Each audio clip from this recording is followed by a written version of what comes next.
Hello students, how are you? I hope you are doing good. Today I'm going to take a small class on the wrist joint and the first carpometacarpal joint. So let me start with the basics first, that the forearm has got two bones, the radius towards the side of the thumb and the ulna towards the side of the little finger. And then we have the carpals, which are arranged in two rows in relation to the wrist. So the proximal row contains the scaphoid, lunate, triquetral, pisiform. She looks too pretty. While the distal row contains the trapezium, trapezoid, capitate, hamate. Try to catch her. So the mnemonic you must all be knowing. So we do know the names of the carpals by this mnemonic: scaphoid, lunate, triquetral, pisiform, trapezium, trapezoid, capitate, hamate. But where exactly is the scaphoid located? So for that, I tell my students that you try to extend the thumb like this. When you extend the thumb like this, that action is possible due to a long tendon which passes to the thumb and extends the thumb. So we call that tendon extensor pollicis longus because it's an extensor of the pollicis or the thumb, and it's a long tendon. So medial to that, there's a natural depression, and this is called anatomical snuff box. Now the floor of the anatomical snuff box is formed by the scaphoid proximally and a part of the trapezium distally. So scaphoid, lunate, triquetral, pisiform. Yes.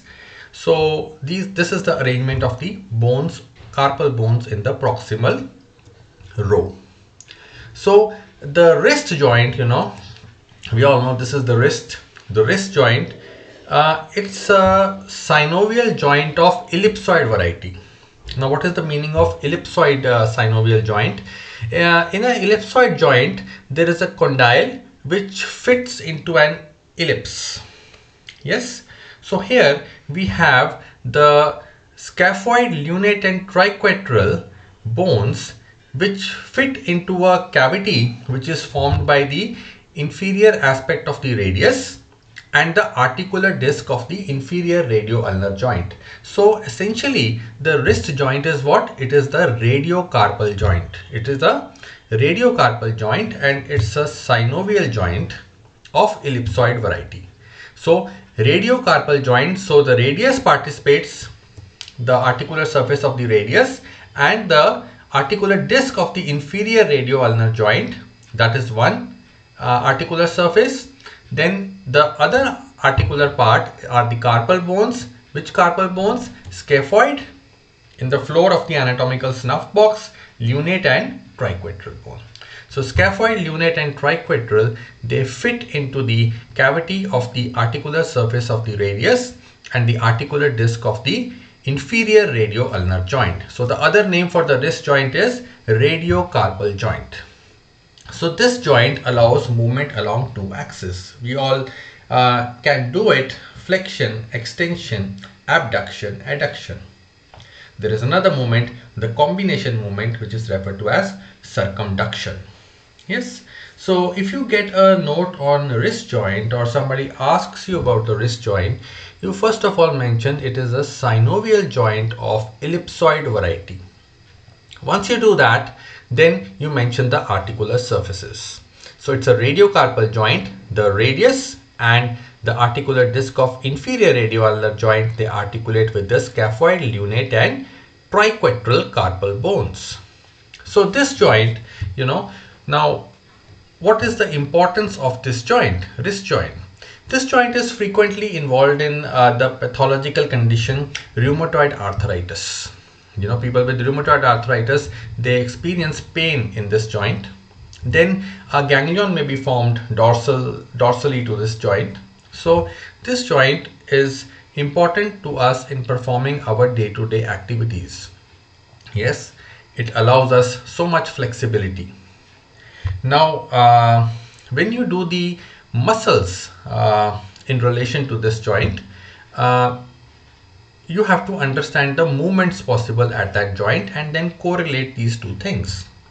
So when we say flexion at the wrist joint, so we know that the muscles crossing the wrist joint from anterior aspect, they must be causing flexion of the wrist joint. Yes. the muscles crossing the wrist joint posteriorly, they must be causing extension of the wrist joint, because the muscles which cross anteriorly, when they will contract or shorten, they will bring the hand like this. So this movement is flexion of the wrist joint, while the muscles passing posteriorly, when they contract, they will move the wrist backwards, so they will cause the extension of the wrist joint. Yes. Then the other movement possible is abduction and adduction. So abduction and adduction. So if I stand up and do these movements, so flexion, extension, abduction, adduction. So abduction will be performed by muscles which are crossing the joint from the lateral aspect. So they will cause abduction, while adduction will be caused by muscles which are passing on the medial aspect of the joint. So let us revise the forearm muscles before we do the movements at the wrist joint. So you know, medial epicondyle of humerus, there's a common flexor region here. So one muscle is passing from here and it is going to the lateral aspect. It is not crossing the wrist joint, and that muscle is the pronator teres. Then what are the other muscles? Superficial muscles on the front of the forearm. Well, you have flexor carpi radialis, so that passes in relation to the thumb. Flexor carpi ulnaris, which passes medially, and we have palmaris longus in the center. So these three muscles, other than the pronator teres, there are four muscles in the superficial layer of the forearm. So pronator teres is not reaching the wrist joint, but flexor carpi ulnaris, radialis and palmaris longus, they are crossing the wrist from the anterior aspect. So naturally, when these muscles contract, they will cause flexion at the wrist joint. Yes. So extension at the wrist joint will be caused by the muscles extensor carpi ulnaris, because they are crossing the wrist from, this muscle is crossing the wrist posteriorly, extensor carpi ulnaris medially. Then extensor carpi radialis is of two types, extensor carpi radialis longus and brevis. So these two muscles, they cause extension of the wrist. And then we can now say that the muscles crossing the wrist anteriorly, they cause flexion. The muscles crossing the wrist posteriorly, they cause extension of the wrist. So I think now you can correlate the morphology of the muscle with the movement at the joint.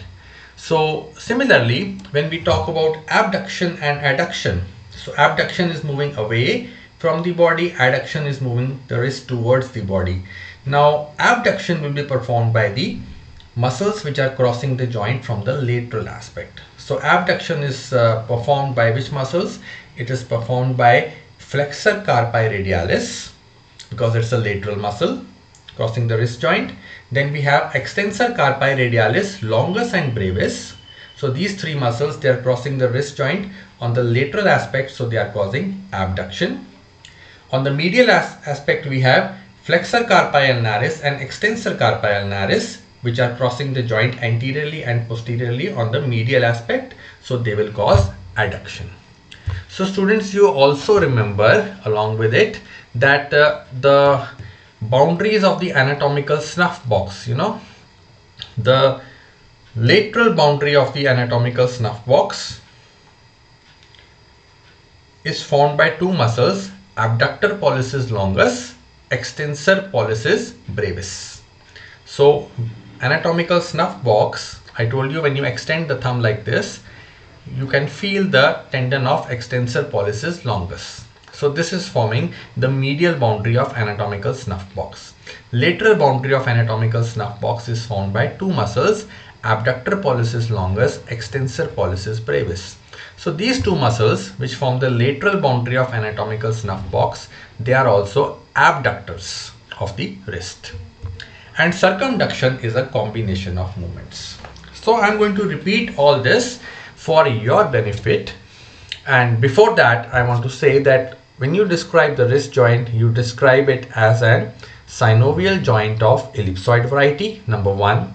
You mentioned the articular surfaces, it's a radiocarpal joint. So the One surface is formed by the articular surface of the radius and the articular disc of inferior radioulnar joint, while the other articular part is formed by the scaphoid, lunate and triquetral carpal bones. This joint has got a capsule, the anterior and posterior ligaments, medial and lateral ligaments. This capsule has got, this joint has got arterial supply by palmar and dorsal arches, and this joint has got a nerve supply by anterior and posterior interosseous nerve.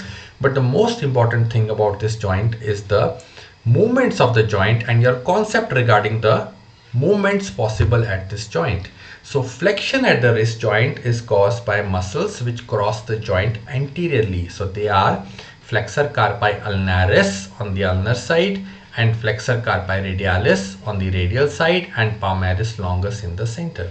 While extension at the wrist joint is caused by muscles crossing the joint posteriorly. So they are the extensor carpi ulnaris on the medial side and the extensor carpi radialis longus and brevis on the lateral side.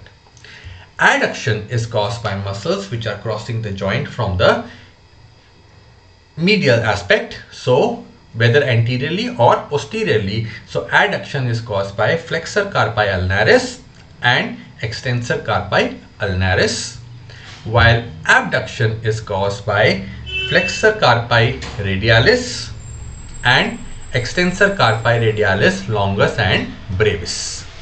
In addition, abduction is also caused by two muscles which are forming the lateral boundary of the anatomical snuff box, and they are abductor pollicis longus and extensor pollicis brevis. So I hope you have formed a concept regarding the movements possible at the wrist joint. In addition, we have a combined movement of the muscles which is referred to as circumduction. So let me perform the movements at the wrist joint for you by standing in the anatomical position. So we have flexion, extension, adduction, abduction. So once you know this, then we can come to the first carpometacarpal joint. Now wrist joint, now we come to the first carpometacarpal joint.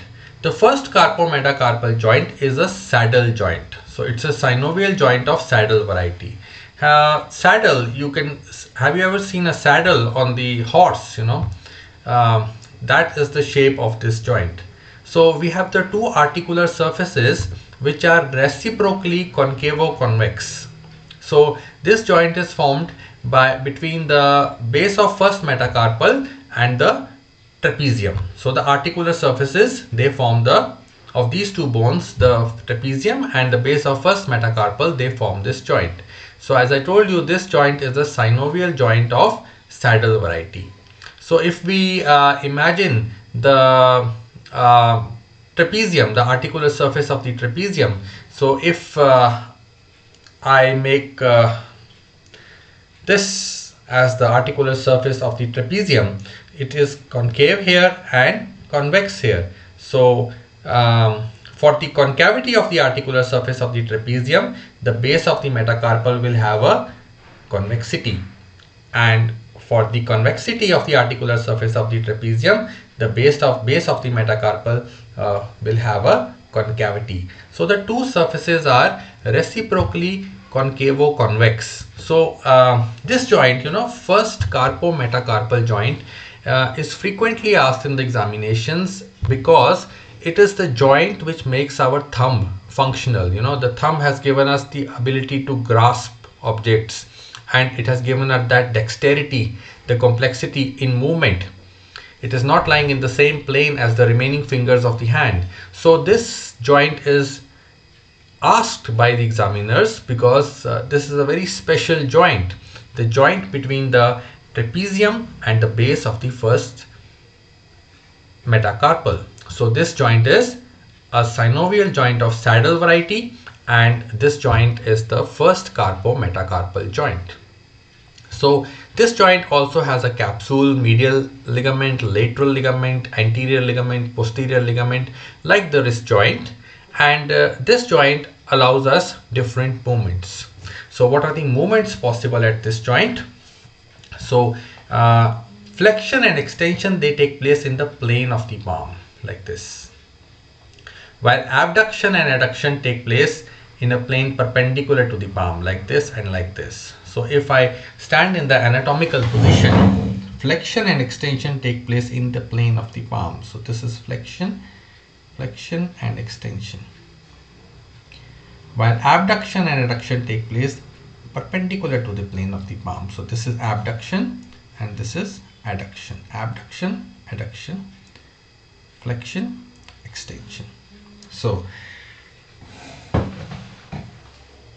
flexion, extension, abduction and adduction. And then there is another wonderful movement, opposition, by which the pulp of the thumb can touch the pulp of the remaining fingers.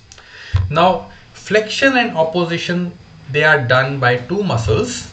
One muscle has got the name flexor pollicis brevis. So it's a small muscle of the thumb, flexor pollicis brevis, while the muscle which causes opposition is opponens pollicis. So opponens pollicis, pollicis is thumb, opponens means it causes opposition. So these two muscles, one has got the word flexor in it, one has got the word opponens in it. These two muscles, they perform both flexion and opposition. So flexion and opposition movements are performed by flexor pollicis brevis and opponens pollicis. So always remember that. Now extension of the thumb is performed by muscles which form the boundaries of the anatomical snuff box. I keep on coming back to this anatomical snuff box. So what are the muscles forming the boundaries of the anatomical snuff box? Well, medially you have this tendon, extensor pollicis longus, while laterally you have two muscles, abductor pollicis longus, extensor pollicis brevis. Previously I have mentioned the lateral boundary of the anatomical snuff box, that is responsible, the two muscles there, abductor pollicis longus, extensor pollicis brevis, they are responsible for abduction at wrist joint. Now I'm talking about extension at the first carpometacarpal joint. So extension at the first carpometacarpal joint is caused by muscles forming all the boundaries of the anatomical snuff box. So what are they? They are extensor pollicis longus medially and abductor pollicis longus and extensor pollicis brevis laterally. So once again, let me recapitulate. Flexion and opposition are caused by the same muscles, flexor pollicis brevis and opponens pollicis. Extension at the first carpometacarpal joint is formed by muscles forming the boundaries of the anatomical snuff box, and they are extensor pollicis longus and abductor pollicis longus, extensor pollicis brevis. Then we have abduction. Abduction at the carpometacarpal joint is performed by the abductor pollicis longus and brevis, while the adduction is caused by adductor pollicis. And then we have opposition, as I mentioned before, that is caused by opponens pollicis and the flexor muscle, small flexor muscle, flexor pollicis brevis. So these are the movements possible at the first carpometacarpal joint. So as in all joints, this joint also has got a arterial supply and a nerve supply. So the nerve supply is by the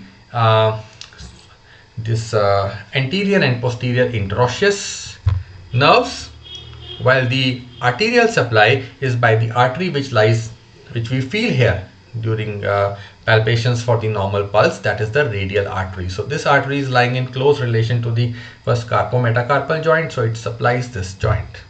So this joint is important because of its functional significance. And then the fracture of the base of the first metacarpal joint is known as Bennett's fracture.